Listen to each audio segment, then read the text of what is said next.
That's what I believe when I want it in my butt. Dude, this is so awesome. DISHONOR, welcome back to Japan's #1 gamer show. DISHONOR. Did you bring a dishonor to your family? Barry White, this just sounds like a demon. I am Barry White, Satan's #1 musician. That's right. Barry White was satanic. All hail the Dark Prince, and then you take off your clothes. I'm just like I'm like one of those dudes that just like made his own guitar out of like and you're like, no, I mean, you can like build. You're like Jack White. You just got all this cool shit going on, dude. Just putting in the work, man. Yeah. By the way, like I've been recording you for a bit, like while you're playing around. Yeah. Like, and I think I'm gonna do a super cut of me not even in the frame of you just playing around with it while I'm doing other things. Yeah. It's pretty magical. Oh yeah. I mean, I'm a fucking child. Yeah, dude. So. I mean, dude, welcome to the inside. I love it. I love it. Yeah, this is like a playground in here. This is a cool fucking setup, dude. I've been really excited to have you on for like as soon as it got locked in, like I foresaw it in the future. Yeah. I've been waiting for this moment Oracle. For a long time. The Oracle. Oh man, I can has shown. Where is it? Where is it? The Oracle has spoken, returning. Finally, you shall be here. I mean, how cool is that? The Oracle, knows what's up. Yeah, dude. There's actually been a lot of people who have requested that I get you on this show, and I was like, it'll happen organically. We always, we always have a great time, like whether it's at festivals or when I go to New York or you come here or whatever. And I so rarely come here that I'm so glad that when we did this podcast, it was here, a home game for you. Yeah, with the way setup. All the equipment. That's the only thing is I don't like taking this podcast. Like when people are like, "Hey, can you come to me?" Like when I'm on the road, I'm like, I'd rather you just kind of come to me because it's worth it. Like with the setup, you see why it's worth it. Oh yeah, you got to get here. You gotta come to the studio. The acoustics are incredible. The NPR mics. Look at this. I know. Right? Today we're gonna show a new study that says asshole cancer is actually just in the brain. Wow. It's all conceived. I love how calm they are about. I heard that. They're always the calmest about the most crazy shit in the world. Yeah. A mass grave was discovered in Somalia. I don't know how to tell you this, but you actually are suffering from pancreatic cancer. It's very aggressive. You're dying on the show. Oh, wow. So that's very unfortunate. I want to thank you for coming by and dying. Yeah. This is Todd Berry level. Yeah. Hey, what's up? Hey. You guys ever been to the Kansas City airport? All right. You guys ever take those soaps out of hotel rooms and pile them up in your sarcophagus tomb? Todd is one of my Egypt. Todd is one of my favorite. You guys do that? He's one of my favorite stand-up comedians, but he's also a guy that always is talking like he's falling asleep, but he's trying to act like he's not sleeping. Dude, that's so good. He goes, "Yeah, I mean, are you guys hungry? It's just, right? Yeah. Who's there? Who's over there?" He's also very scared for some reason. Yeah. So, startled, sleepy Todd Barrett. So, I noticed that. Have you guys noticed this? His long drive, Todd Barrett talking to the driver. Yeah, you can tell it snows here. Are you? What are you?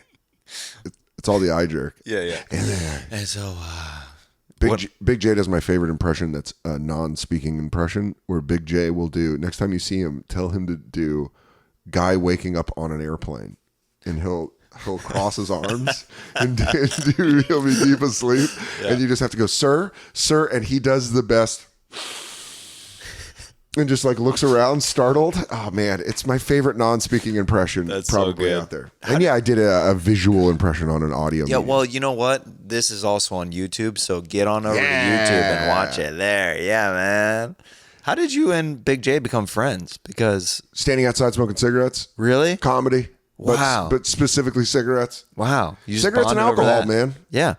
I was outside smoking, and I was like an open micer and a barker at the old Comedy Village, which was formerly the Boston Comedy Club. Yeah. And I was just sitting out front barking people in, and I liked that I could sit in front and smoke cigarettes. And Jay was smoking cigarettes, and we started talking and then immediately started making each other laugh.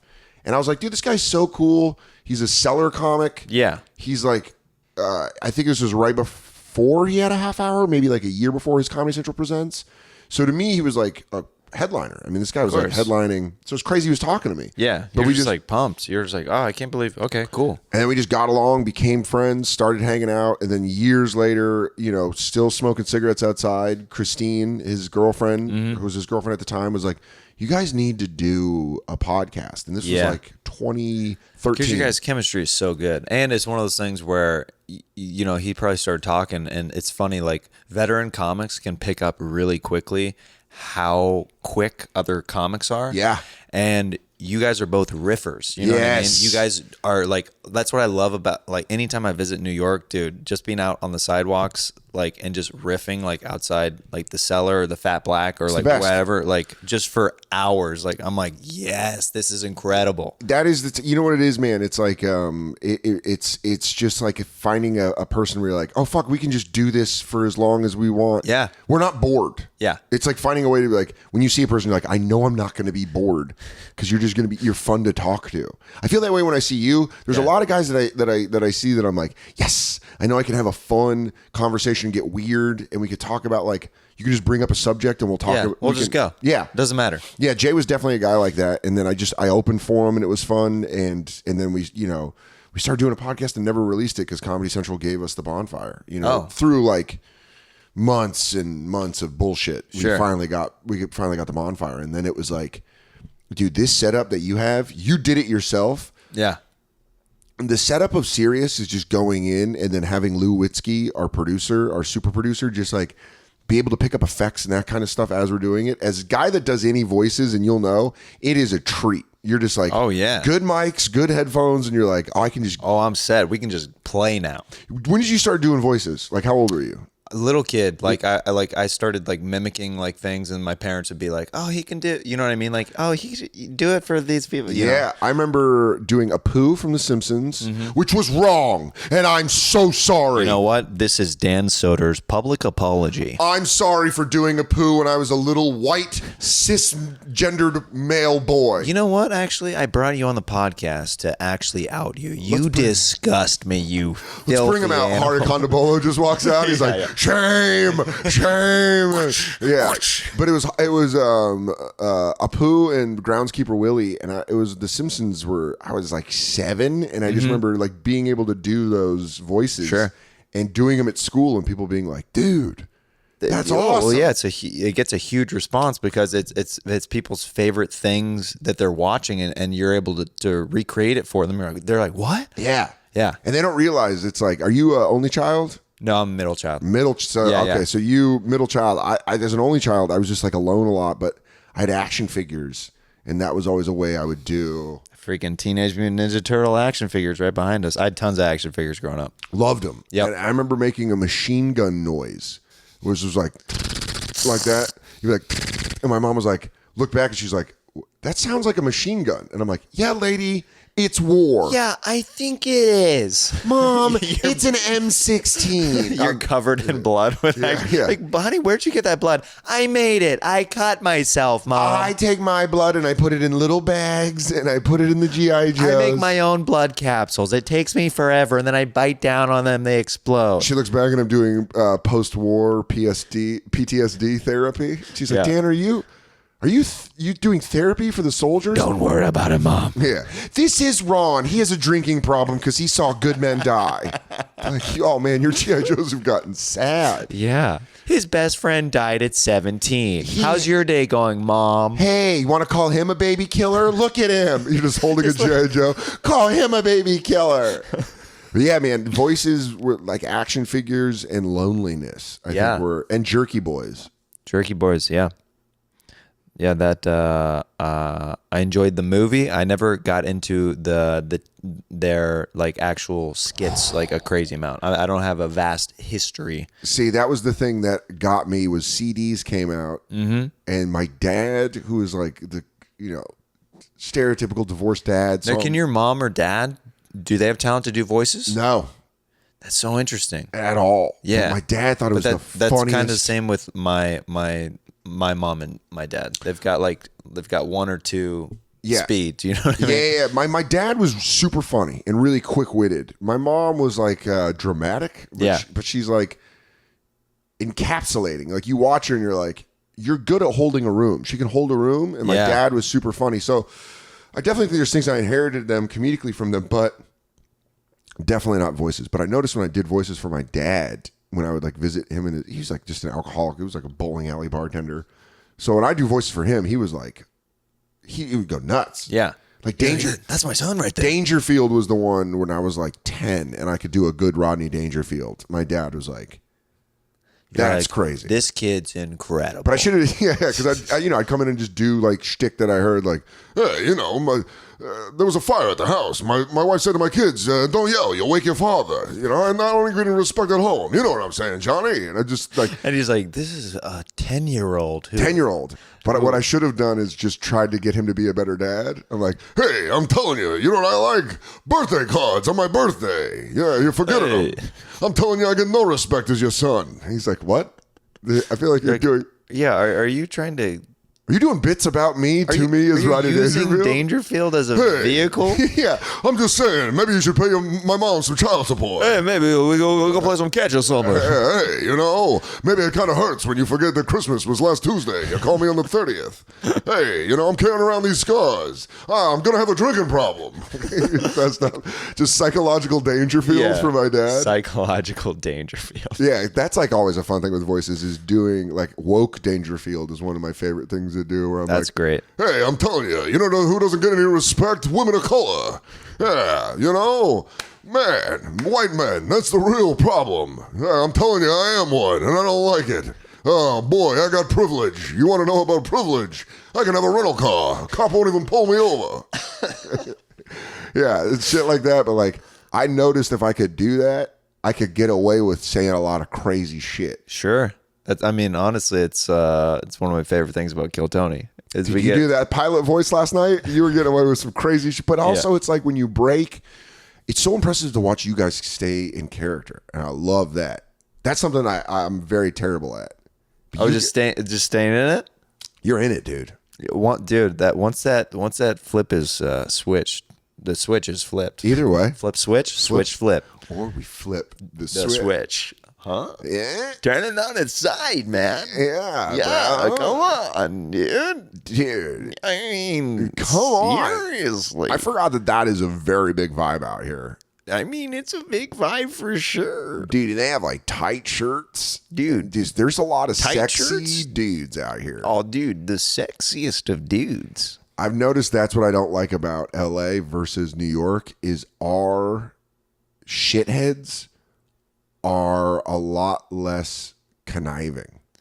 Yeah. If that makes any sense. That makes sense. Yeah. Our guys get on the train and they're like, yo, bro, I'm getting mad pussy. Right. All I'm saying is, yo, I'm about to knock motherfuckers out. It's more at face value. Yeah. They're like, yo, bro, what the fuck you looking at, bro? Step off. Fuck you, man. Yo, this bitch got an ass. And here it's like, what's up, bro? What's your name? Hi.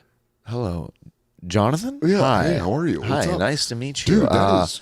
I'm gonna have sex with your girl in front of you. yeah, that's exactly it's very like what, dude. Oh my god, so blessed to be here. You are so incredible. When you go to the bathroom, I'm gonna whip my cock out at your wife. Yeah, so it's gonna be a scene, and then I'm gonna tell her to never speak of this again. If I get an opportunity to professionally bury you, I will do so and not even wince. I would, that turn of phrase, stabbing someone in the back. I'd rather do it between your eyes. Okay. Wait, let me see if my effect is here. Japanese Dishonor! That's my new game show. It's the new #1 game show in Japan. Japanese Dishonor? Yeah, when you bring Japanese Dishonor. Yeah. The samurai devil. Yeah, the samurai comes out. You have brought dishonor! Dude, how cool would that be? It's pretty good. Yeah, that's how they clean up America. Dude, that guy just pops up and comes behind you and forces you to Harry Carry yourself. Yeah, right? That's awesome. Just yeah, she's like, how do I get more likes on this bikini picture? Your father is dishonor. Yeah, just guts everywhere. Oh, why did I? Oh no! The new game show, Harikari. Harikari. Yeah, dude. The Japanese, that's why I respect the shit out of them. They have like so much of like, don't embarrass yourself in public. Yeah, it's then it's a also- lot of that. Really embarrass yourself in public. Yeah. They're like, I'm fucking well put together. I'm going to get hammered and get naked and run around. Dude, one of the most frightening, I don't even know why I'm going to talk about it. Yeah. One of the most frightening videos I've ever seen, and it's kind of porn. It's kind of porn that my friend showed me, but he didn't. You know when you have a buddy who doesn't tell you that it's leading to porn, he's like, you got to see this video. And then you just start watching it. And you're like, these people are fucking out. Yeah. So there was, dude, this is one of like tears laughing, like me laughing so hard because it's so ridiculous that people find this a fetish. Yeah. It's this girl, this Japanese girl. She's like, oh, noodles. And she starts eating noodles, right? She's like, oh, that's so good. Like eating all this and stuff. And then she starts vomiting Oh, God. all the noodles up on a businessman. Oh, dressed businessman? Yeah. Yeah. And dude, I like there's something about throw up that makes me laugh so hard. Yeah, because it's the weakest a human being could be. Yeah. It's your Well, body. you're seeing them just like completely crumble. Yeah, like just shrivel up. how much noodles did she eat before the Dude. vomiting started? Like a lot? A crazy amount.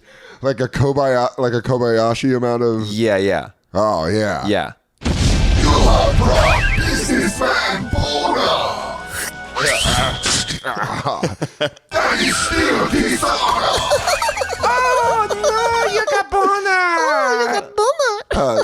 Whenever I leave Jay's hotel room on the road, or sometimes when I leave his house, just randomly I'll turn around and go, bye! And just do the Japanese kiss thing. Yeah. It's just a funny thing for a giant white dude to do. It's great. It's very out of character. Yeah, it's like, oh, this doesn't fit at all. I love voices that don't match bodies. Oh, yeah, man. That's always great. Yeah. If you can, I feel like my voice doesn't really match my face, but then after a while you can get used to it. Yeah, it's your voice is like, oh, it's a little deeper than I thought. Yeah, I remember one of my mom's boyfriends, like one of her first dates, she's like, "That's your real voice?" And you're like, Jesus, oh, man. wow. Oh, man. Did you grow up next to power lines, brother? I am Dan. My name is Daniel. My name is Daniel. Just like Javier Bardem and fucking Yeah. Flip it. Call it. Cool. I just have a bad haircut. Hello. Are you here for my mother? You're here to date my mother. My name is Javier Bardem. I remember them. I will murder you if you have you ever been shot in the head with a high pressure bar. Javier, no, I actually haven't. Hey, Penelope will be back from the bathroom. Give me 1 second. Okay, I was gonna actually. I'm actually not here for your mom. I'm actually. I was wondering if you maybe would have a case with me in the backyard.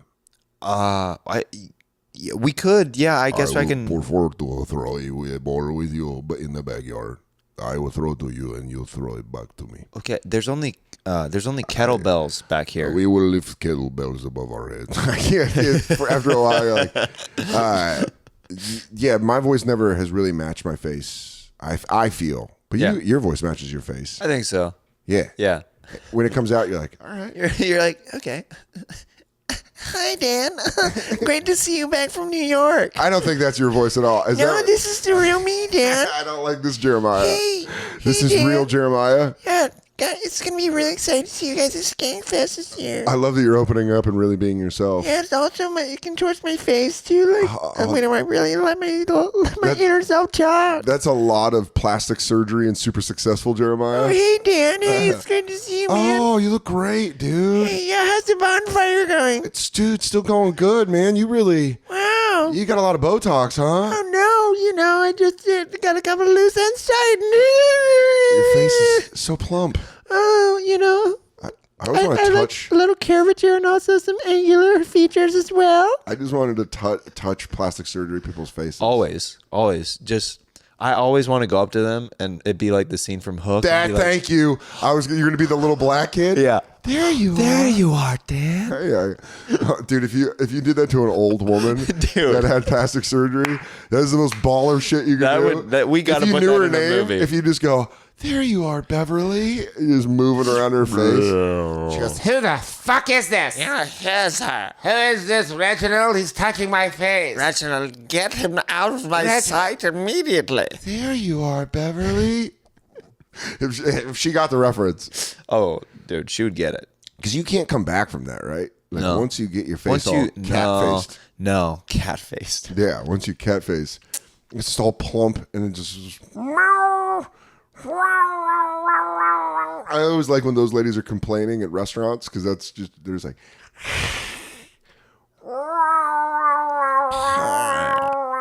Please speak to your manager. This is my wife, Maria. She's recently got work done. She's also part dying cat. Yeah, she is... what she makes up for in her lack of agility, she more than makes up for with her shrieking sounds. I always know when she's home. Yeah, dude, people getting their face fucked up. I knew this young girl, and she started getting that shit done, and you're like... Dude, there's people, one of my wife's friends, we're in our 30s. They're already starting to get a little bit of work done. I'm like, you're psychotic. Crazy. You're freaking around in your 30s and getting work done? That's crazy. You're not going to last. No, man. Get out of here. What happened? What are you doing? Oh my God. Oh, my God. Yeah. You're hacking up your damn face. Listen up. Nick Nolte. Yeah. Hell, what the hell? You're getting your damn face hacked up. I love doing Nick Nolte from the Incredible Hulk movie, you know. When he's broken down and he's been swallowing gravel for years. I always do the damn blue chips. Come on, Neon. What are you doing You here? didn't even want the damn cousin. I don't even want it. Hell. Hell, Neon. Nick Nolte does sound like a dying cat now. He does, yeah. I'm just gonna cough on this hairball real quick. Drown it in my own spit, damn it. I mean, have you ever felt like you're gonna be consumed by your own mucus? Oh, that's got to be a tough phone sex. Oh, yeah. Do you like that? You want me to take off my damn pants? I'm hard. Yeah, absolutely. Yeah, hold on. Where's it? It worked for me. Yeah, it works for you. Oh, all right, I'm going to start touching my cock. You gotta get really in there. Hey, come on. I want to get my damn cock hard. Oh, I want to get mine. I don't know. There's jism everywhere. Just start stroking your damn cock and I'll do it to me too. I accidentally used Germex instead of lotion and it burns so bad. I'm using lava soap. I like it to take off the top layer of skin. Sometimes I use vinegar and baking soda as a lubricant just so there's a volcano that wraps around my penis. I'm about to come. I'm out of here. I'll see you later. I just came all over the... I came all over my damn laptop. There's cum everywhere. That was that mic I had to really... I think I blew a vocal cord. Nick Nolte, you have to ice down afterwards. Great dishonor. Yeah. DISHONOR! Oh, that's Soder, no light. Neka Schultz! DISHONOR!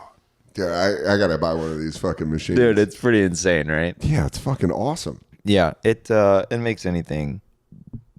So dang fun, baby. Oh, hi, my name's Dan Soder, man. That is me. I'm Dan Soder That's at what it 10 looks like years when I, old. That's what it looks like when I talk. When you Hey, I'm Dan Soder. How you doing, when people y'all? are like, "Hey, man, are you Dan?" Yeah. Dan Soder from the Bonfire on Sirius XM, baby. Catch Big J and I most days of the week, chatting away. I just want to apologize to anyone that's had a conversation with me out of context. Hi, I'm Dan. That is alarming. Yeah. Not only am I a podcast host, I'm a stand-up comedian and voiceover artist. Great to meet you. How are you? That is fucking creepy. Creepy. Hey, it's great to be out in Los Angeles. Fucking You're that guy who says Los Angeles, and you're like, ugh. Yeah. Oh, Los Angeles. Oh, you're from Los Angeles? La La Land. Oh, hell yeah. I love being in Los Angeles, baby. Yeah, it's so gross. Oh, I'm gonna start changing my voice. You know did you watch that documentary about that billionaire, the lady that lied and created that like fake pill? It's on HBO. No. It's called The Innovator, I believe. No. Dude, watch this. This lady she does this voice. She has this voice? No, but she does it. It's alarming. That's her speaking voice? But then you learn that she taught herself how to do that voice. Really? So maybe I'll do the verse. I do a lighter voice. Is this a higher voice? Is this better? Would this freak you out if I... Yo, man. I'm OG Dan. You that new Dan, man. Hey, what's up, everybody? It's New Dan. This is less intimidating. Hey, man, I'm OG Dan over here. Hey, just want to let you know I still like wrestling and still smoke weed. I don't have a booming voice that scares the shit out of you. Yo, man, I'm about to go get some cigarettes and smoke them outside. Oh, man, I miss cigarettes. Oh, look, listen, his voice is already dropping, man. Oh, cigarette voice Dan. That's Cigarette voice Dan, man. That's if I kept smoking. Yes, if you keep smoking, we're going to the bonfire. Well, not. Dude, that'll scare any cigarette smoker out of smoking. It's just any kind of. Just listening. Yeah, just listening to that. Yeah. Just intense breathing. I was in line. I actually was opening for Jay in North Carolina, and someone was like, "You got to go by this cigarette store." There's like a cigarette store in North Carolina. I forget what it was called. It was like PJ's or some shit. And they're like, cigarettes are $19 a carton. 19 a carton? Just to let you know, it's 10 packs. Mm-hmm. In New York at the time, it was $11.65 a pack. Of course. It was $11.65 a pack. Yeah. So for $19, you could get a carton of cigarettes. Dude, I got fucking 4 cartons because I was going to sell cigarettes to the people I worked at the restaurant with. Money. And I wanted a carton for myself. The saddest line I've ever... You gotta have a carton. You gotta have a carton for yourself, man. Dude, standing in line in that fucking cigarette line with like more than 2 people with oxygen tanks. Oh, no. And then everyone That's else scary. Yeah, they're just like... And you're just like, please. Yeah, Pall Mall and GPC, and you're like, what am I fucking doing? There's this kid in La Jolla. One time I was doing shows down there, and I walked out, and this is when I had like really long hair. Yeah. And he thought I was like one of the cool guys that was like walking out, like that was by like this alcohol store. He's like, hey dude, can you buy me cigarettes? And he was 12. I was like, no. That's what I used to like be. immediately I was like, no, dude, no. I'm not doing that for you. We've talked about this on the Bonfire because that used to be me. I used to wait. I used to, after school, go to the side of Circle K. Hey, man, can I get some cigarettes from you? Dude, Hey, man, there's a guy just alarmed coming out of a Pontiac Sunfire. Like, what the fuck? I got an $8 bill with your name on it. Yeah, I got $3. That's how much cigarettes were back then. $8 bill? What is that? Yeah, $8. They don't make those. Young man with low voice. Oh, man, I traveled lots of countries so far. You're 12. Yeah, man, I am a world traveler. Very experienced. That's why I need the cigarettes. Because I'm a fucking traveler. Yeah. But whenever I try to give money and guys like you would be like, no, I'd be like, fucking nerd. Oh, yeah, always. I'd be like, fuck yeah, you. I bet that guy like hated my guts. Hated He's you. like, this guy's a poser. He looks cool. He looks the part. It does. Looks like he's going to hook me up, dude. Is it weird that it does give me a little bit of hope that kids are still trying to buy cigarettes in 2019? I mean, I kind of like it. I think that's okay. I honestly think that that's okay. It's like society is still like, you know. Yeah. Honestly, I think we still need that like anti-establishment because everything right now, as far as like our jobs and everything is so PC where it's like, well, at least there's still some things where it's like, I'm gonna find a way to like, you know, go around the system. I wouldn't be surprised. I would not be surprised if in like 10 or 15 years you find out some like genre shattering artist was a young kid that wanted to piss everyone off, so started wearing a Make America Great Again hat. Oh yeah. Or, you know what I mean? Sure. Like that seems to me to be the new punk kind of turn, you know what I mean? Like when the yuppies were big in the 80s and 90s, everyone was like, fuck, I'm gonna be punk or alternative, fuck you guys. Yeah. And now that's kind of like progressive and being liberals, you know, the majority or it's not the majority where I live, there's got to be some kids that are kind of like, fuck you, I just want to get a rise out of you. Yeah. That's what trolling is, I guess, to a certain extent. Yeah, the thing I But don't there's like no about punk trolling is trolling. there's no repercussions for that. Like people can just sit behind something and do it. Yeah. Where I feel like, especially back in the day, like people would be like, "Hey, dude, like look, you know, Yeah. like you, oh, you don't like that? Like, Yeah. you know, Yeah. you Well, know, they had a like, mohawk. They'd be like, fucking freak. Yeah, get out of here, You dude. freak. Yeah. They just have fucking piercings. You're like, you're a fucking freak. You're a weirdo. You're dumb. Okay? You're a weirdo. And then 30 years later, those Basins. kids. You're the dumbest person I've ever seen. But that's what blows my mind is like you think about all those kids from the 80s and 90s like that were the preppy bullies, and they're just like parents now. Like my child shouldn't have to listen. Isn't that weird? When people like that get They old, should not be forced to even deal with this. they are delicate They're little a fragile creature. Okay, children need, and it's like, nah, man. Sometimes your kids need to get scuffed up. dude. It probably would have done me a service if I gotten in a fight at some point in my life. It's good. It's really good to be punched in the face by someone that you don't know. Because you're immediately like, why did you do that? Why did you? It's always your first thought. Oh, we were cool, man. Not even that. Just like, why did you do that? Seriously. They hit you and you're like, But I haven't been punched a lot, but I've been punched enough times in the head to know exactly that feeling. Yeah. So when someone hits you and you're like, why did you do that? why would you? Why? I didn't do nothing to you.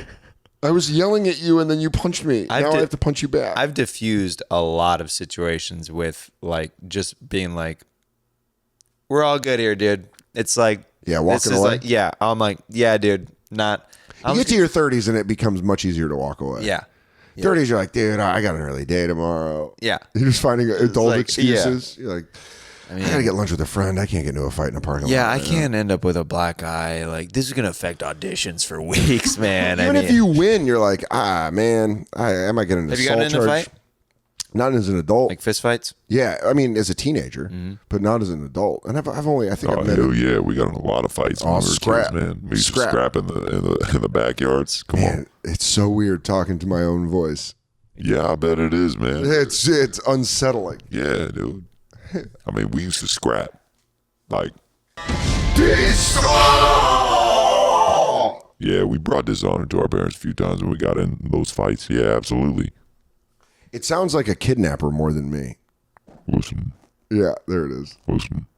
If you're I have your son, Dan. You want to know what's creepy? That What are you? you can do that with an effect, and I can just do that with regular. If you ever want to see your son again, If you want to see your son again. Hey, hold on, I'm calling. No, I'm calling. Dude, I get to call. No, I get to call. You have to let me do the call. Let me do the call. You're modified. I'm regular. Okay, fine. I'll let you do the call, I guess. Thank you. It's ringing. Shut up. Pick up. Do they do it like prank phone calls? Yeah. Hang up. Oh, you hang on, man. Making the call. Hold on. Okay, 1 second. If you ever want to see your son again. Damn it. Say it again. I don't think they picked up. They don't pick up, man. If you ever want to see your son again. Damn it. Boop. Oh, God. The voicemail of the Wilkersons. Do I leave her? Call back. Oh. This is Tommy, Tammy, Jimmy, and Donnie. Leave a message after the beep. Boop. Listen here, you stupid bitch. We got your son, Timmy. He's gonna die. We got your son, Timmy, you idiot. Oh, that's much better, dude. You just do that. You just do that. Just do this. Just do that. Hi, Timmy, Tammy, Donnie. We have your son. I didn't mean to say we. There's not more than one of us. Fuck. How do I delete? Oh, bad. What's the feature? Do you remember how to hit the button? There's a way to delete your voicemail before you actually leave it on the message. Gotta go. I just found an effect that I want to see what it is. Do it. What? Oh, man. Popeye. It's like if a fart could talk. If a fart could talk. Hey, I'm a talking fart. Oh, no. Hey, it's me, you're back. Hey, could you... I was kind of hoping for more of an SBD, like a silent kind of thing, but you being... Oh, no, man. I'm a gene ripper. You're a gene ripper. Here we go. Oh, look, a cute girl in line at the grocery store. Watch this. So, Yeah, now it sounds like you're leaking mud. okay, guys, sorry. If I'm Jeremiah's bottle. I could present the next Apple product that will be released. Man, I had pad thai last night. Went to bed right after I ate it. See, one of the new features on the new iPhone is actually the retinal display is actually higher than. Could you tone it down just? There's actually a kickstand on the back of this new iPhone that allows. It's me, Jeremiah's bottle. I'm back. Right in the middle of a presentation. You better clinch me, motherfucker. Okay, there's a kickstand that allows you to look at your new iPhone in portrait mode or in landscape. Oh, man, I'm ripping it again. The screen will. I'm ripping it. Well, actually, it will automatically revert to the size that it came from, and you can pinch to zoom. Sir, And yeah, you're shitting your pants. I was really gonna. You're shitting your pants. I was gonna try to continue with the speech. I would get off the stage immediately. That's what I did, Jeremiah. Oh, okay. Fuck, I'm ripping it again. So as you Getting can on the see, stage. Sir, you're gonna need to get off the stage. It's getting all over the new model of. Get off. It's poop. Poop's coming down your pants. You need to get off the stage. Jeremiah, there's poop coming down your pants. I just have like one more bullet point in the speech. Get out of here. It's too late. There's poop everywhere. And you can get the new operating system at apple.com. Okay, it's probably best that I should go. I want you to have a talking butthole. I know, dude. Do you want to make a cartoon where you're my talking butthole? More than anything. More than fucking anything. More than anything, dude. More than anything. The Jeremiah Butthole story. The Jeremiah Butthole story. It's a coming of age story. You guys are like, LA's that place where it's cold, and then all of a sudden you go inside and it's hot. I know, it gets cold, and then it gets hot, and then it gets all breezy, and then it's like, hey, what's going on here? Ooh, ooh, ooh, ooh. Hoo, hoo, hoo. Let's get into this next segment called The Kindness Challenge. Okay.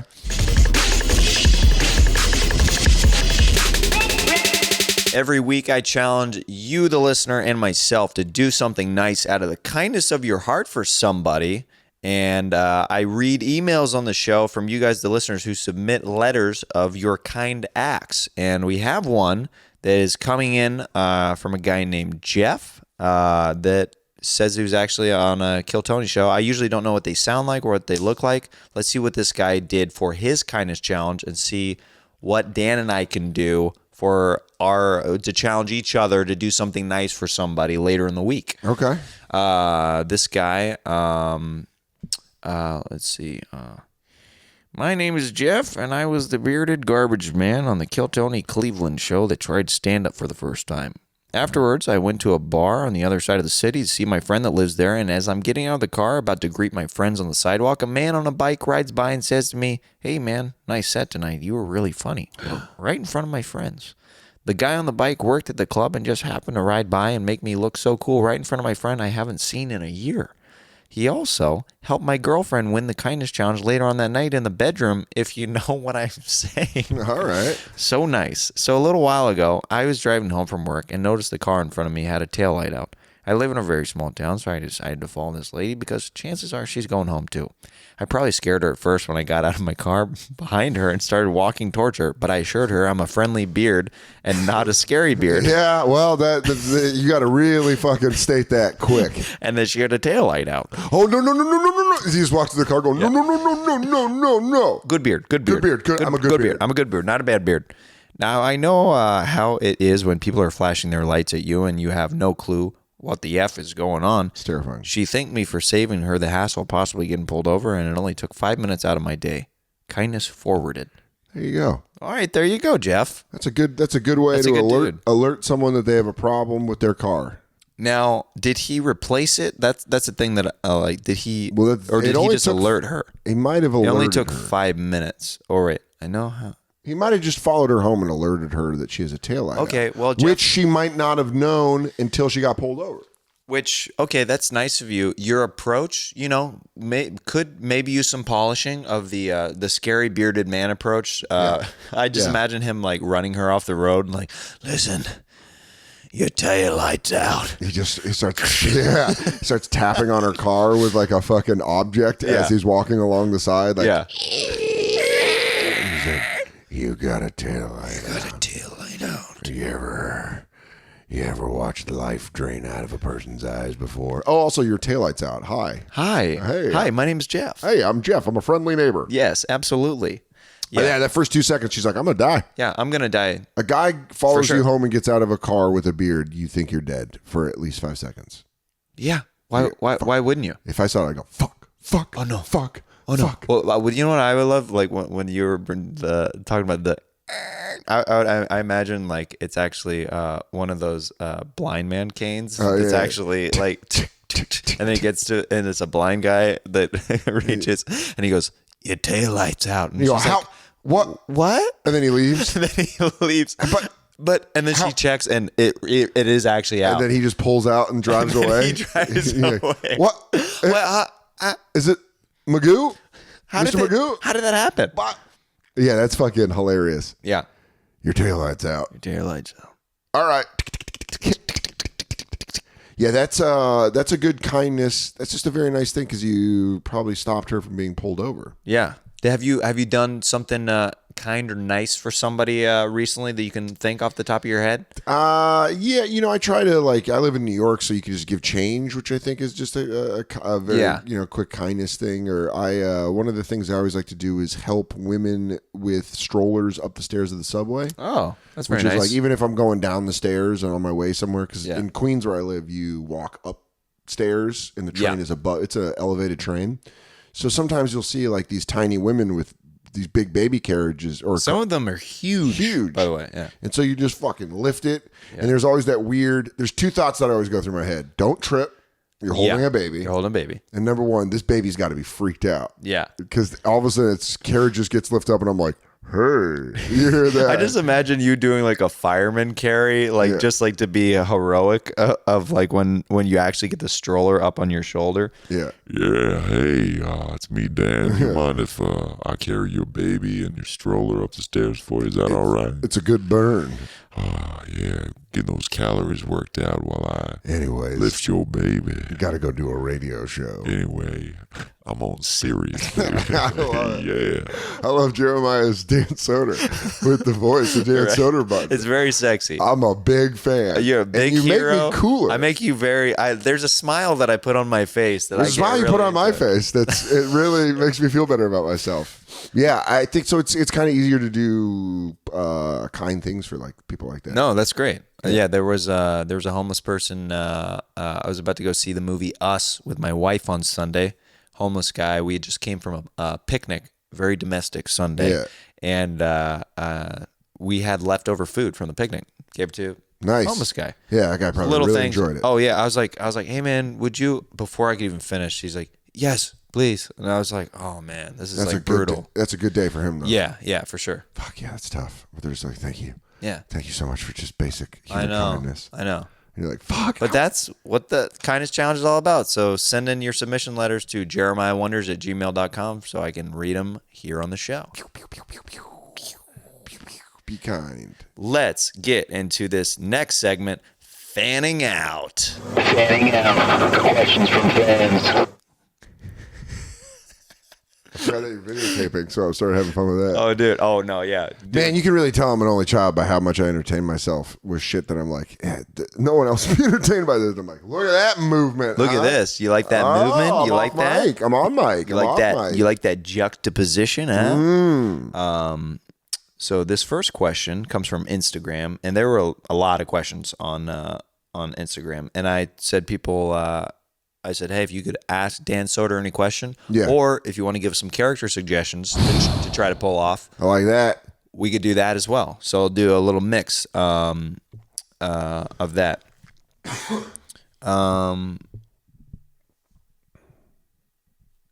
What? Okay, yeah, I'll take this.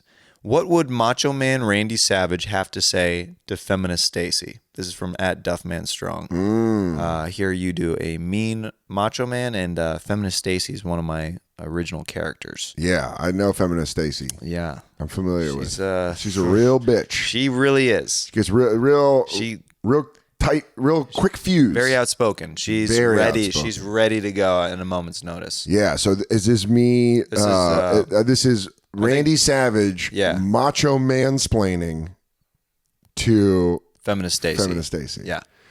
Yeah, you gotta understand, without the patriarchy, without the kings and the priests and all the bishops, there is no society, yeah.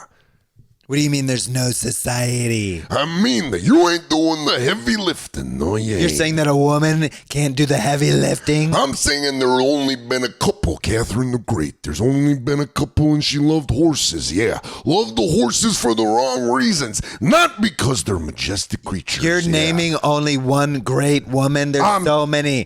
talking Amelia about Earhart, Hillary Clinton. Do you want me to Amelia keep going? Earhart got lost in the air, yeah. She's up there. But she said They're up there, she yeah. I'm said- talking about Kevin Bacon. She set a precedent for young women all over the world that they can do whatever they want, whatever they set their mind to. You disgust me. Why don't you snap into a Slim Jim right what I'm now trying to and go snap eat some into- more beef, you animal killer? You're Understand. disgusting. Go inject Understand. yourself with more steroids. You're willing to go up, yeah, you must come down, yeah. The elbow that's kept the Intercontinental Heavyweight Championship around my waist, yeah. Always because I dropped the elbow. Why are yeah. you speaking to me like some kind of bridge troll with riddles? None of I'm this under- even makes sense, Macho You gotta Man. understand, yeah, you need a dickin', yeah, you need a deep dickin'. How dare you? I'm talking about But what- 6 or 7 how about inches to the back of your throat. It could be, maybe I need a deep vagging, huh? Yeah, scissor Maybe I need some of that. scissors, Yeah. Okay, Scissor maybe. and scissor equals paper. Okay, yeah. scissor and scissor. You know what? I'm talking about being the greatest of all time, yeah, and all you are is just a douchebag, yeah, very angry Yes, douchebag. I do use the douchebag because I'm a woman, and that is a natural thing that occurs Cavernous once a month, vagina. or for me, very cavernous once a vagina. week. I have a weekly period because I'm such a woman. You're bleeding out the conversation, yeah. And you're about to be bleeding out your eyes because I'm challenging you this summer. SummerSlam 2019. Feminist Stacy versus the ghost of Macho Man Randy Savage. Make it a ladder match. Gotta climb up just like society. Yeah, you gotta climb up to the very top. You know, I would use a ladder, but there's a glass ceiling over women. That's it. It's a glass ceiling match. Yeah. Winner shatters the glass ceiling, gets the Intercontinental Heavyweight Championship. I'm talking about the #1 belt in all the land. Come get it, Scissor Sister. Oh, yeah. This summer. Yeah, dude. I think we just fucking I promoted think a we match. promoted a great match. I think people would love to see Macho Man versus Feminist Stacy in Yeah. the ring. This was from so a lot of Sam Elliott requests. Yeah, buddy. This one made me happy. This was let me try to find it real quick. Here it is. This was from @Exile on Brain Street on Twitter. They want us to do Sam Elliott talking to Sam Elliott. Well, man, I don't mind a conversation with myself as long as I'm willing to. Sometimes I just like to ponder. Man, I'd probably say, Man. what did you think of that whole Lady Gaga Bradley Cooper thing? I thought it was one of those things where Bradley Cooper, he did steal my voice. I didn't appreciate it much either, but we were playing brothers, so I figured I guess it kind of worked because he did his research. I'm gonna pull him aside and go, Bradley, what the hell are you doing? What are you doing here? You're trying to tell me that you're doing my voice in a movie that I'm in? I mean, that's a cocksure way to. You ever seen a animal take another animal's food? Well, that's kind of what you're doing here. Have you buddy. ever seen Dances with Wolves? You ever seen a sunset when you're half naked on a back patio yelling into a phone about cable service? You ever look into the inside of a hot tub and realize that you're actually bobbing for apples on a hot summer day. There's times where I'll wind up in the middle of a cross street and two busy intersections just naked and yelling, and I realize, damn it, Sam, you've gone crazy again. Then I realized it was a full moon last night, and I might actually be a werewolf. My name is Sam Elliott, and I believe I am a werewolf. My name is Sam Elliott, and I do believe in interdimensional spatial creature demons. Let me tell you something. When you're Let me up tell there, you something, actually. When you're up there in the fifth Let me dimension, tell me something. Let me tell me something. When real you quick. rip through the space-time Time continuum, here it is. We're matching back up. What's happening? Yeah, dude, I'm totally down with that. I love Sam Elliott. Sam Elliott's great. Sam Elliott, interdimensional traveler. Yeah, I'm Sam Elliott, interdimensional time traveler. There's only one thing that's better than the cold, crisp Rocky Mountain water, and that's traveling through space and time. And that's Bud Light. This message brought to you by Bud Light. There's only one thing that's better than interdimensional space-time travel. Miller Lite. Miller Lite. Are you living the Miller High life? It must be Miller time. It must be Miller time. Must be Miller time. The champagne of beers. Brings dishonor! God, I love Japanese game shows. They're great. Yeah. I'm a big fan. One of my favorite SNL sketches is Chris Farley. What did he and say? Mike. Well, It's yeah. so funny. Kwapi, Serpi, He goes, Niku, Hachi, Juhachi. Hachi, Juhachi. Judges. Nay. Hachi, Juhachi. Hachi, Juhachi. Yeah, dude, it's the best. Dude, that's one of those sketches, too, that I'm afraid they probably wouldn't have the balls to make right now. No because they're like, Mike Myers is a white guy. I don't think we're going to have him pling a Japanese My guy. name, and just Chris Farley, I am from Wisconsin. I don't know. I won tickets to this. Yeah. Hachi, Juhachi. Hachi, Juhachi. I'm sorry. Kwapi Serpi. Piku. Yeah, dude. Fuck it. Good Lord. What are you doing? Ah, fuck, I forgot how great that sketch Oh, is. it's so good. Yeah. Wow. I haven't thought about that sketch in fucking years. I mean, it's fantastic. Yeah. We both are big fans of Saturday Night Live. Yeah, You absolutely. walked in and you noticed the Jack Handy quote on my wall. Love a good deep thoughts. That painting. Yeah. You've auditioned for the show, right? Mm-hmm. What was that experience like? Pretty nuts, man. I did a tape, and I had a good recommendation. Brian Tucker, who is the head writer of SNL, Right. we were writing a show together, and he recommended me. And it was the year after, it was the 40th season. It was 39 going into 40. Yeah. Because they're on what, 45 now? Or Yeah. they're closer? They're 45. Yeah. And it was pretty cool. It was a pretty cool experience. I wish I would have taken it in more. I think I was so like Stressed about the whole thing.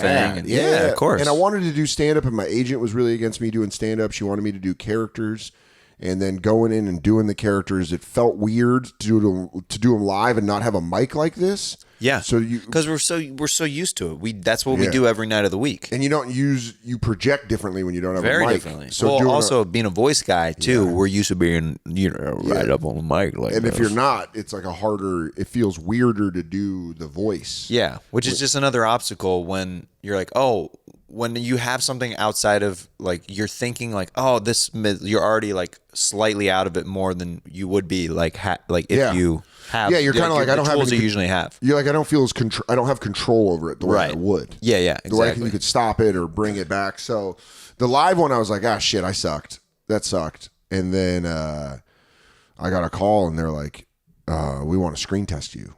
You know, Lauren wants to screen test you at the home base. Yeah. AH at 30 Rockefeller. Mm-hmm.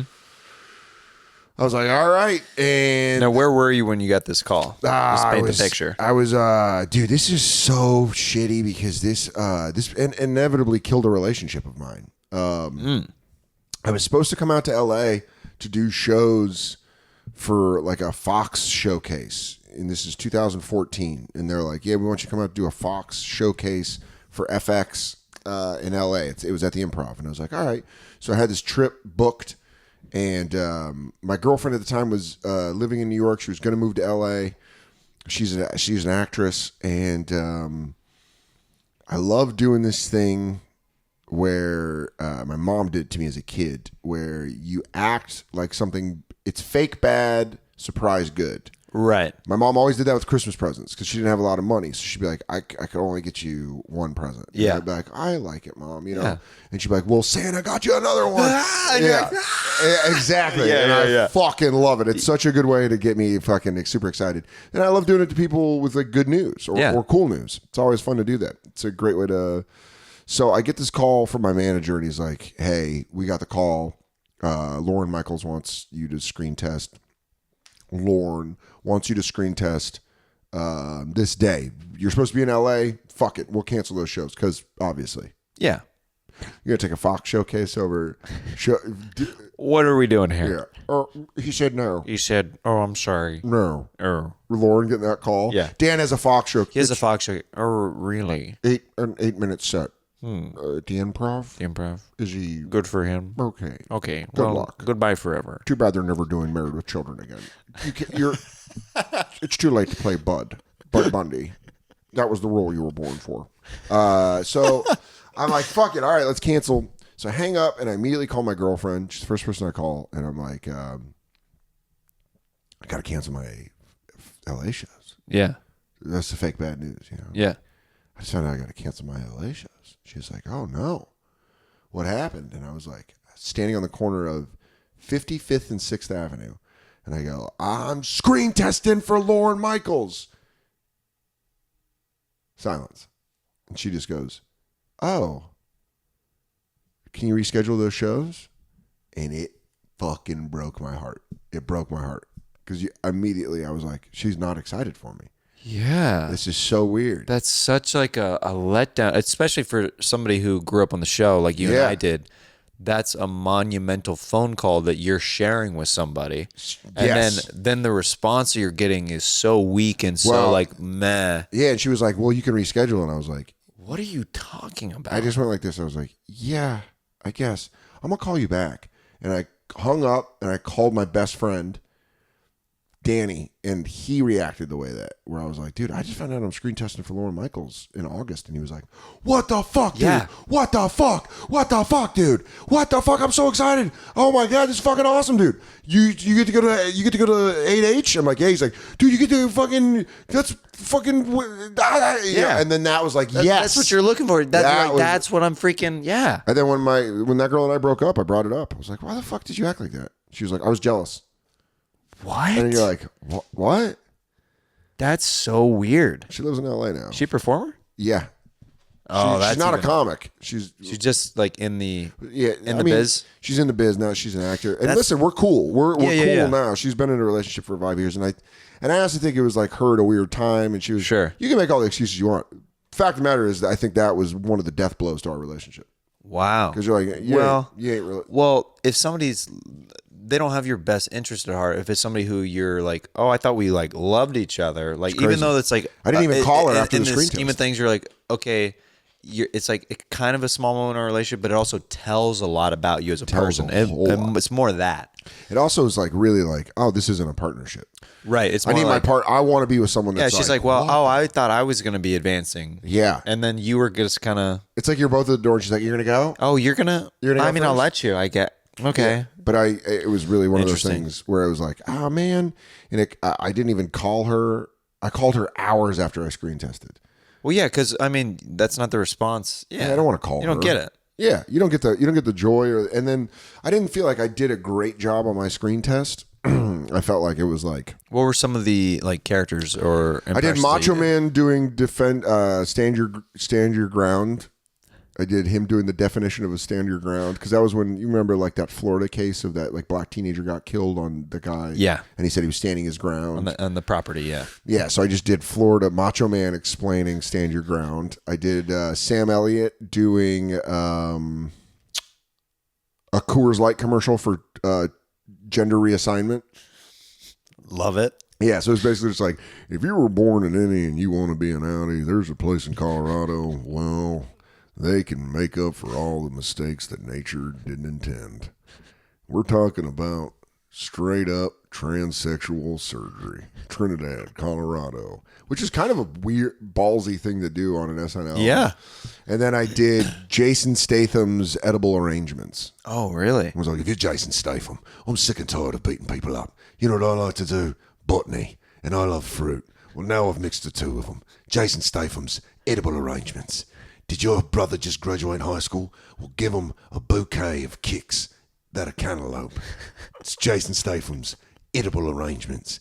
Then, week 1, Chris Pratt hosts SNL, a sketch that's cut in rehearsal, Jason Statham's Jason Stathams. You're like, all right, guys, that's what we're doing. Wow. One twist. I've heard many stories. Yeah, there's too many out there to not believe them. Yeah. The one, and so I didn't get it. Frank Garcia Helge, who's a really talented UCB comedian and actor, I thought really, really should have been on the show. He does so many impressions that are so funny and perfect. He does a perfect Jimmy Kimmel. He just does like these impressions where you're like, that's so funny. Yeah. A great like John C. Reilly and a perfect Seth Rogen and just stuff. I think I've seen him at a CBS showcase, actually. Okay. He was very good. Very talented. Yeah. And he was the guy that I was like, and I found out I got to the final, out of the 16 that screen tested, I got down to like the final 5. And then I didn't get it. And they just went with Pete Davidson. That was like the only person I went with. That's interesting that they let your manager know or whoever, like, you're in the top 5. Tucker did. I was writing a show with him. Gotcha. So he's like your inside guy, like inside scuba, like, hey, this is where. Lauren was like, I like your guy. He's going to be in the top 5. I think he's really funny. Yeah. And you're like, okay, cool. And then they brought me back the next year. I just did one tape. And then I screen tested again. Completely different characters and impressions. Yeah. I did Jeff Bridges, Changing Lanes, where it's like, I need to get over. I'm trying to get over in the next lane, man. Move over. I'm honking because I'm here. You're not even listening to me, man. It was just basically the Big Lebowski. Yeah. But the one that fucking got Lorne Michaels, I didn't get him the first time, but the second time I broke him. I got him to laugh because you see him in their peripheral vision. They're all clustered together, down in the seats, and you're on the main stage where like the host gives the monologue, and you're supposed to just look at the camera. You're not supposed to look at them. It's all direct to camera, and they're off to the side. And the director Dave, which is such a funny mind game anyway. Yeah. Like especially as like performers who we work with live audiences all the time. It's like, nope. It's just to that camera. Don't worry about the people that are over here that are making all the decisions. But it really does make sense on Lorne knows what he needs for SNL, because there's going to be nights where Mick Jagger is just sitting to the side doing it, and you got to stay in your fucking character. Yeah. You know what I mean? Yeah. Like crazy shit could be going on backstage and you have to be focused. So I kind of fucking get it. Yeah. I get a little bit of the games that he plays because the guy knows how to he's like Bill Belichick. It's like, the guy's done it for years. Want to make sure that all the ingredients are there. He knows what he needs. So what was the thing? I did Winnie the Pooh Addicted to Honey, and it made Lauren laugh out loud. Where I was like, I woke up in a truck stop in just a red shirt. Oh, I knew that I had made trouble again. Oh, sometimes doing honey, you don't realize it's 1 pot, 2 pot. Oh, Piglet, they're all dead. Tigger ended it. We thought he was so happy it turned out it was a mirage.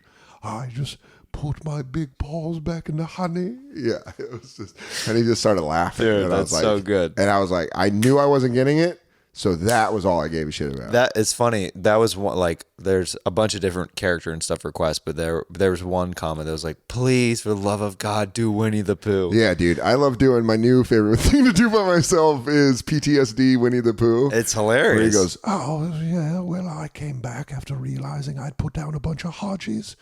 I was in the 4th Marine Corps. Hoorah, I'm a leatherneck. I was over in Afghanistan, and they're all messed up on opiates. I tell you, I'd rather go back to the forest. Pooh Bear. Pooh Bear? Pooh Bear. What? Oh, God, what do you want, It's me, Christopher Robin. I know it is, you half a fag. Listen, I was wondering, Would you like to wear shorts with me, perhaps? I don't wear pants. I live fast and loose. First off, I'm a bear. You conveniently forget that a lot, but you keep treating me like a damn dog. I'm a bear. I'm sorry, but you're my bear, Pooh Bear. I'll rip your goddamn throat out. What? What do you think? Pet chimps are the only ones that can turn? What? Why would you threaten me with violence, Pooh Bear? I haven't had any honey all day. I'm really going through. Do I need to go get your fix? Oh, yes, let me tie up and push off. Oh, I need to go into a deep, deep honeycomb. I'm gonna... A honeycomb. A honeycomb. Oh, pure honey. Oh. So suck my dick, you bees. Wait, I what? Want your... Oh, I want deep... You want the bees to do what to your what? Lather me in honey and sting me all over. Oh, bother. Well, listen, Pooh Bear. Listen, Pooh Bear, you've been shooting up honey for a long time. You miserable son of a bitch. Eeyore is always who, like, I don't know. I don't know. I have to be choked to come. No one likes me. Nothing makes me pop harder than being choked. That's actually not my tail that they pinned on. I had gender reassignment. It's my penis. I was actually a male It was dog. actually a male dog. No. Can't afford the chemicals. Can't afford the chemicals. Hormone treatment is too much. Yeah, so now I'm addicted to honey with my friend Winnie. I did find it very odd that Piglet and Eeyore started dating after Eeyore had his surgery. Well, you win some, you lose some. I wouldn't mind taking off this red shirt and getting completely naked. Oh, I'm such a naughty. Don't you say a word about me and Piglet to anybody, okay? I'm such a naughty little bear. I'm a naughty little fatso. What are happening to my animals? I'll put it out on me. Put out a cigarette on my butt. Wait, Christopher. I Christopher, can't. Stop it. My father already neglects me enough. I can't continue with this any longer. That's why I need it. Oh, I need it so bad. Why do you have a belt tied around your arm and there's honey dripping everywhere? Oh, because it's the only thing that makes me feel sane in this stupid forest. Dude, that's so funny. I mean, I'll try to ask a couple more questions, then we'll do sax talk. But I mean, I could literally keep you here for so long. Let's do this one from Instagram. Yeah. Let's see here. This is when. Nope, we've actually organically answered a good amount of these. All right. Organic. Oh, so there's a lot of different questions since there's a lot of questions about the show Billions that you're on. Yeah. I'll do more of a question that I think will cover some of these. What's that process like being in more it's like a kind of more of a dramatic show? Yeah. So like coming from a comedic background, did you grow up doing acting and stuff? No. Is that a hard role to prepare for? No, I've been very fortunate with that role. I knew Brian Koppelman and David Levine for years, who created the show. We were working on a different show. I started writing this pilot, and I know them, and I've never really been like, hey, can you put me in your movies? Yeah. I auditioned once. They're coming. Oh, no. I auditioned once for a movie Brian did called Solitary Man. It's a damn war zone. Mom, I'm just playing with my machine gun. Yeah, cool Dan. Oh, sexy Dan. Just playing with my G.I. Joe. Yeah. Sorry, there's helicopters up. Back to your story about Billions. So I had this idea for the show, and I just had coffee with them, and they're like, "That's a really good idea. Let's write that show." And I was like, "All right." So we started kind of working on it, and then "Hey, we got this offer to go do this spec script with Aaron Ross Sorkin about the finance world. So we're gonna go do that. So good luck. Keep working on it. Yeah. And we'll talk to you in a couple months." Yeah. So in a couple months later, they're like, "Hey, we're auditioning for this show. We have Paul Giamatti, Damian Lewis. It's a pilot for Showtime." I went in 4 or 5 times. So, you know, when you know someone, that you get in the door, but then you have to get You have past. to do it, yeah. You have to get past multiple. There's like Showtime. There's the director. There was like a bunch of people that ended up liking me, but ended up not having a role. They had, you know, they were like, hey, we have a one-off role where you could play like this coach, or if we go to series, we'll write you a role. And I was like, fucking yeah, dude, let's do that. I remember exactly where I was standing in my room when they called me, because they called me to be like, yo, dude, we love you and Showtime loves you. Here's the deal. All of our main roles are booked. Yep. We don't know what the world's going to be. Yep. We don't know how the pieces are going to fall, but like know that we want to use you if this gets picked up. Yes. And I was like, man, you guys are going to get picked up. Yeah. I know you guys. I know the cast. Which is cool of you to be like, to have vision for yourself and be like, no, I'm good with waiting and like taking, you know what I mean? In an odd way, I feel like all I really wanted was that validation of Showtime being like, sure, great job. Oh, he's great. Great job. We like it. You did what we need you to. Yeah. One of my things that stuck with me, speaking of SNL, do you know Jeff Richards, former cast member SNL? So when he called his mom, this is just like a interesting thing. Like his mom said to him when he called her and told him that he booked SNL, of course, she said congrats and all that stuff. She's really happy for him. She goes, now you have to do it. Yeah. And he's like, what? She goes, you booked it, but now you have to go do what they are expecting you to do. So you have your work cut out for you. Yeah, you got to do. Like as much as congratulations, it's also like get ready. Like it's about to get crazy. And that's kind of how I felt when they reached back out months later and they're like, I saw I got picked up. I saw, because I'm friends with Brian on social media. Yeah. He got picked up. So I was like, were you like, oh? No, at first I was like, yes, because that's his show. And I'm just more happy. In general, yeah. It was like, that's fucking awesome. My buddy's got a show picked up on Showtime, even though he's like super talented and that wouldn't be a problem. But then I was like, all right, maybe, you know, whatever. I made my choice and I'm comfortable. And then we got a call that was like, hey, we got an offer for you to be on this show. And then they called me and they're like, here's the character. We want to write you in as kind of like the way I look at it is like if I had a dad. Mafia is like, the character Mafia is like if I would have grown up with loving parents. Gotcha. You know, like parents that were there for me and I played lacrosse and I was kind of like a good guy, but also kind of like a douchey Wall Street guy. So then season 1, you know, I had a couple scenes and I was just kind of like supposed to be one of the guys in the office that would be talking loud or whatever. Mm-hmm. And then they gave me some stuff and it's like that. It's like you prepare and you hope you do well. And then at the end, I would always ask Brian and David when I was done, I would do I've said this before, but I'd always do the Mark Wahlberg and Boogie Nights where I go, was that sexy, Jack? If it's not sexy, I can do it again. Hey, was that sexy? I would always say that. I always come back to Video Village and I go, was that sexy, Jack? Do you want me to do it again? If you want, I can go again. And they're like, what? That's so great. Yeah, but some directors really liked it. Some directors were like, that's really funny.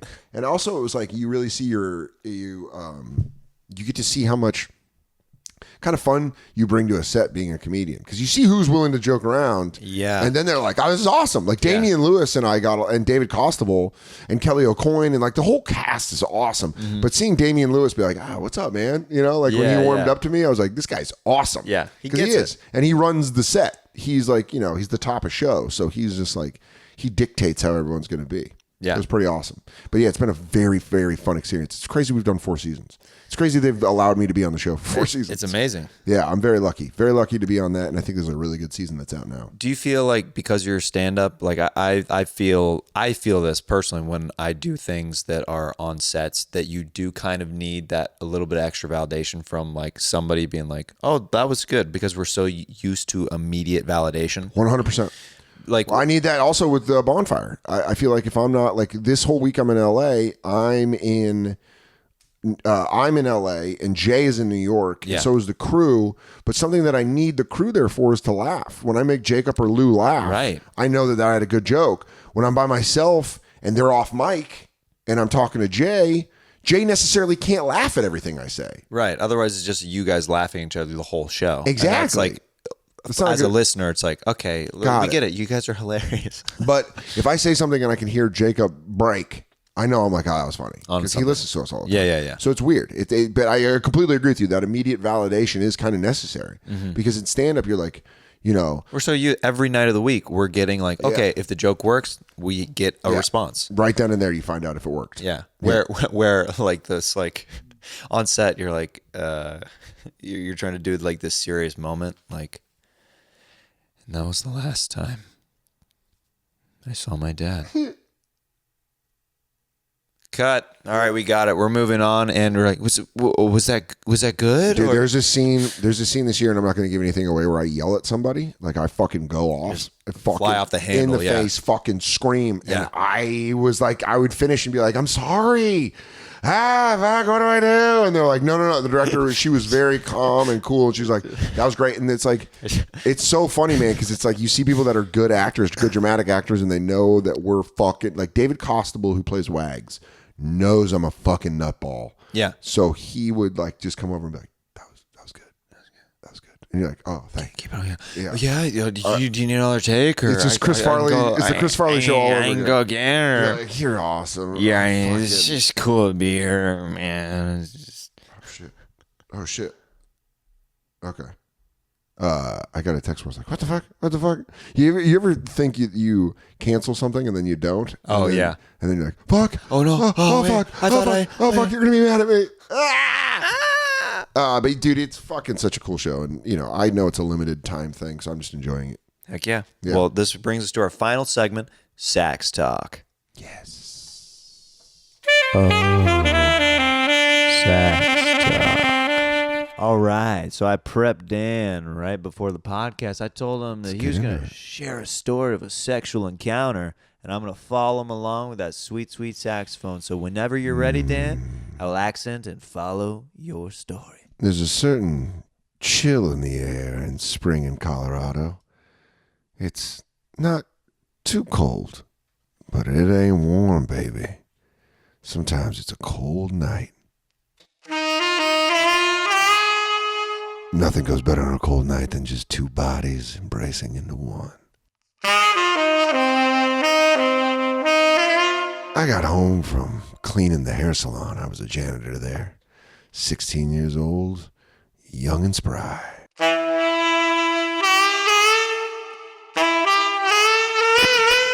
I was actually 17. I forget that.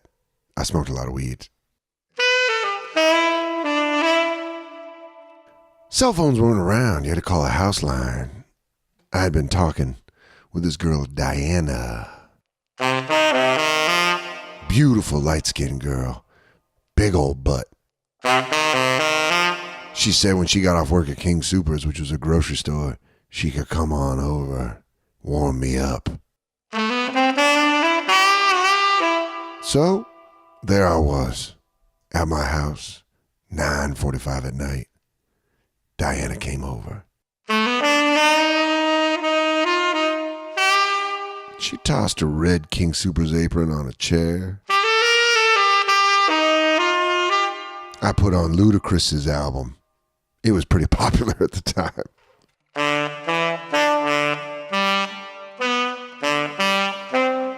My mom.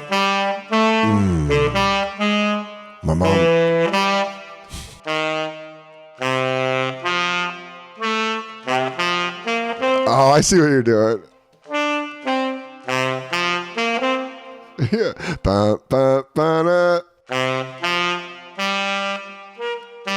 Throw them bows.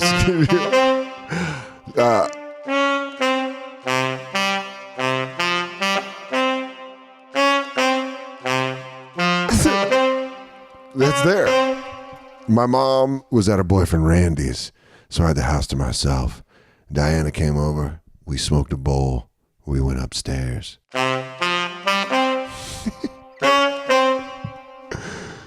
We started kissing on my bed, and kisses turned into touching, and touching turned into rubbing. We got naked. I put on a condom. I went inside of her. That's exactly how long I lasted. Came all over the place. In the condom, not in the boot. Immediately, feeling stupid, I realized I came quick.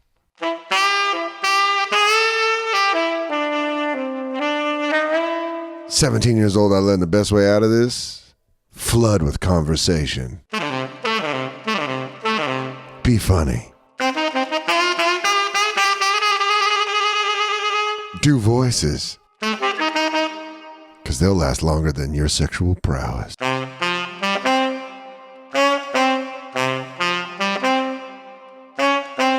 It would be 6 years before Diana would let me have sex with her again. Yeah, that's it.